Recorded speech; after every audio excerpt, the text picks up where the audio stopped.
শত শত লোককে নিয়ে যাওয়া হয়েছিল, কিন্তু তারা আর ফিরে আসার সৌভাগ্য তাদের হয়নি। তাদের পক্ষ থেকে, তাদের পরিবারের পক্ষ থেকে একটি বিশেষ বিষয়ে আপনার দৃষ্টি আকর্ষণ, এই মহান সংসদের দৃষ্টি আকর্ষণ করতে যাচ্ছি। আমরা যারা গুমের শিকার, সে অন্ধকার ঘরে আমরা মৃত্যুর প্রহর গুনছিলাম, আমরা মনে দিয়েছিলাম এই অন্ধকার ঘরে আমাদের মৃত্যু হচ্ছে, হয়তো আমাদেরকে হত্যা করবে, এখানে আমাদের মৃত্যু হবে। কথা বলার কেউ ছিল না আমাদের। কীট পতঙ্গ, পিঁপড়া, টিকটিকের সাথে কথা বলতাম। বাইরে বুঝতে পারতেন না বাইরে কি দিন না রাত। মনে হতো জীবন্ত কবর দিয়ে দেওয়া হচ্ছে, মনে হতো মৃত্যুর থেকে হাজার গুণ ভালো। মনে করতাম যে আজকে রাতে হয়তো হত্যা করা হবে। এভাবে মৃত্যুর প্রহর যখন গুনছিলাম, একদিন রাতে ট্রেনে হিসছে যখন আমাকে সেখান থেকে বের করছে, আমি ধরে নিয়েছি এখন আমাকে হত্যা করা হচ্ছে। আমি সূরা ইয়াসিন পড়া শুরু করলাম যাতে মৃত্যুটা সহজ হয়, কিন্তু পরে জানতে পারলাম কিছু বাচ্চা ছেলে মেয়ে জীবন দিয়ে, চোখ হারিয়ে, পা হারিয়ে ফ্যাসিবাদ কি বিতাড়িত করে আমাদেরকে আবার দুনিয়ার আলো দেখার সুযোগ করে দিয়েছে। মানে এই সংসদকে যদি বলতে হয় তাহলে বলতে হবে মজলুমদের মিলন মেলা। এখানে এমন একজন কেউ পাওয়া যাবে না যে গত ফ্যাসিস্ট আমলে জুলুমের শিকার হয়নি। আমি গুমের ভুক্তভোগী যারা ফিরে আসছে তাদের পক্ষ থেকে, গুমের ভুক্তভোগী পরিবারদের পক্ষ থেকে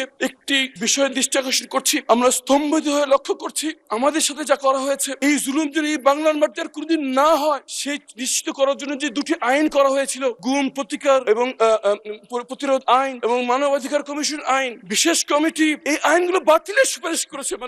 কেমন করে যে নিজের গুমের শিকার ভুক্তভোগী, যে প্রধানমন্ত্রী নিজের টর্চারের শিকার, তারা কেমন করে এই আইন বাতিলের পরামর্শ দেয়? মাননীয় স্পিকার, আমরা জানতে চাই কাদের।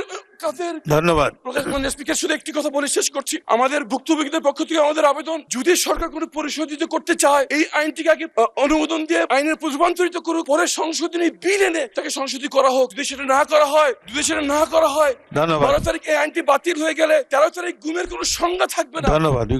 মাননীয় আইনমন্ত্রী। মাননীয় স্পিকার, আপনার মাধ্যমে মাননীয় সদস্যকে সহমর্মিতা জানাচ্ছি, সমবেদনা জানাচ্ছি। যারা গুম হয়েছেন তারা কেউ আমার স্বজন, আমার ভাই, আমার বোন, আমার আত্মীয়, আমার প্রতিবেশী, আমার বাংলাদেশের মানুষ, আমার জিয়া পরিবারের সদস্য সহ বাংলাদেশের মানুষের তারা হৃদয়ের প্রতিবেশী। মাননীয় স্পিকার, ওনারা যেটা নিয়ে হইচই করছেন, ওনারা সেইটা আইনটা ভালো করে মনে হয় দেখেননি। মানবাধিকার কমিশন আইন এবং গুম প্রতিরোধ আইন যেভাবে করা হয়েছে অর্ডিন্যান্সে, সেটা করলে গুমের শিকার সদস্যদের প্রতি অবিচার করা হবে। কারণ আমরা একই সাথে আইসিটি অ্যাক্ট 1973 সালে ক্রাইম এগেনস্ট হিউম্যানিটির মধ্যে গুমের সংজ্ঞা অন্তর্ভুক্ত করেছি। সেখানে বিচার হবে, তদন্ত হবে। একই সাথে এদিকে এটা করেছি, আবার গুম আইনে আমরা এটাকে ভিন্ন একটা তদন্তের কথা বলছি। ওখানে সর্বোচ্চ শাস্তি মৃত্যুদণ্ড কিংবা গুমের যারা অপরাধী সর্বোচ্চ শাস্তি মৃত্যুদণ্ড কিংবা যাবজ্জীবন কারাদণ্ড। গুমের যে আইনটার কথা বলা হয়েছে অর্ডিন্যান্সে, সেখানে 10 বছর পর্যন্ত সাজা দেওয়ার সুযোগ রাখা হয়েছে। মাননীয়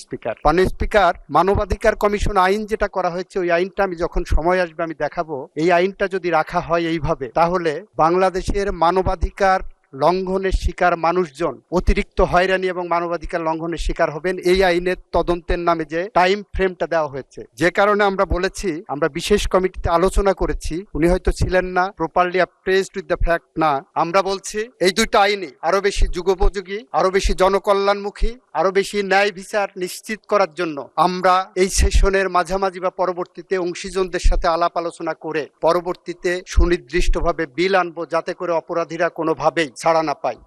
কারণ ব্যারিস্টার আরমান আমার ভাই, আমার স্বজন, আমার সহকর্মী, উনি দীর্ঘদিন ধরে যেভাবে গুমের শিকার হয়েছিলেন এবং এভাবে বাংলাদেশের 700-র বেশি মানুষ গুমের শিকার হয়েছিলেন। তাদের মধ্যে আমাদের মাননীয় স্বরাষ্ট্রমন্ত্রী এখানে আছেন। স্বরাষ্ট্রমন্ত্রী যেভাবে গুমের শিকার হয়েছিলেন, মৃত্যুর প্রহর গুনেছিলেন প্রতিদিন, তাকে যেভাবে পার্শ্ববর্তী রাষ্ট্রে ডাম্পিং করা হয়েছিল, যেভাবে উনি বিচারের মুখোমুখি হয়েছিলেন, যেভাবে উনি বাংলাদেশে ফেরত এসেছেন, এটা মনে করার কোনো কারণ নাই। গুমের সাথে জড়িত যারা অপরাধী ছিলেন তারা কেউ আইনের ফাঁক দিয়ে বের হতে পারবে।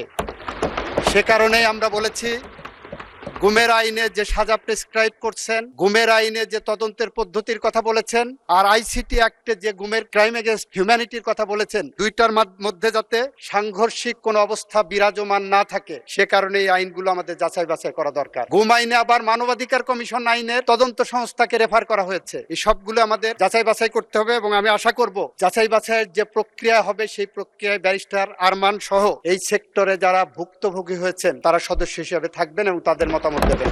আপনাকে ধন্যবাদ মাননীয় স্পিকার।